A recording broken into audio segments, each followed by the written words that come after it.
Joining us now to give his insights is Republican Congressman Tim Burchett of Tennessee. He introduced the UAP Transparency Act. You will be at this hearing. I appreciate you taking the time tonight. Thank you, ma'am.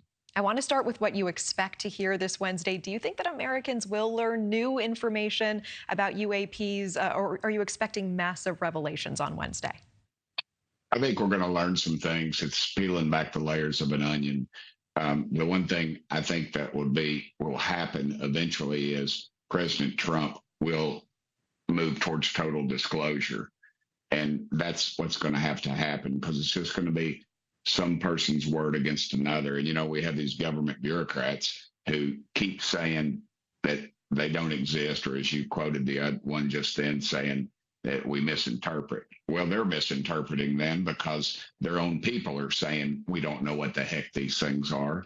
And the best pilots in the world that are our pilots are telling us these things are flying in close proximity to their aircraft. I had one tell me this thing flew 14 feet away from my canopy, and he held up his hand like that as it is to mimic where it was. So, and then we have these bureaucrats arrogantly tell us that we don't know what we're talking about, and then when we ask them about specific instances like the one you're showing right there, they look down at their papers and say, we have no information on that. So it's a completely compartmentalized, arrogant bunch, and I'm hoping President Trump fires a lot of people and put some people in there that trust the American public with the truth. Yeah, you are hoping he fires some people. I appreciate you mentioning that. I do want to ask, President-elect Trump has said in the past that he knows things about UFOs. What are you expecting? What will you be watching from him? Are you expecting full transparency under his new presidency?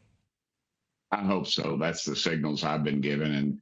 And in my conversations with the president-elect, I'm convinced that that's what he wants, and that he trusts the American public. You know, it's just like the Kennedy files. They tried to set up Schumer tried to set up this thing, and everybody embraced it, and they trashed me because I said it's not going to work, because it mimics the Kennedy files, which happened before I was born. I'm 60 years old, and yet we still don't know what happened there. Those files are still closed, and the people associated with it are dead.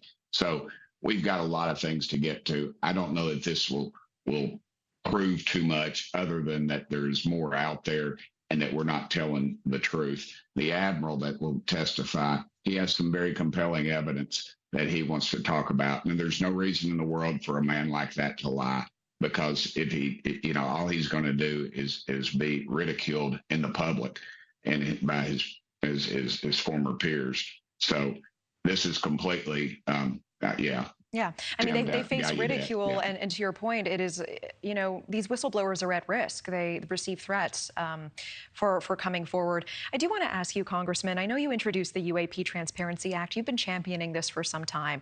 We find ourselves in this moment. Many perceive political upheaval in our country. We are facing foreign wars that need to be solved.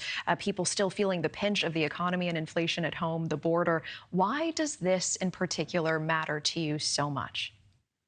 Well, it's in the purview of the committee. We don't deal with a lot of those other things in oversight. We oversee government and cover-ups. And why in the world would we not want to know what we're spending tens of millions of dollars on? The federal government tells us they don't exist in one breath, but then they won't release files. And when they do, they're redacted heavily because they think we're ignorant and they're arrogant.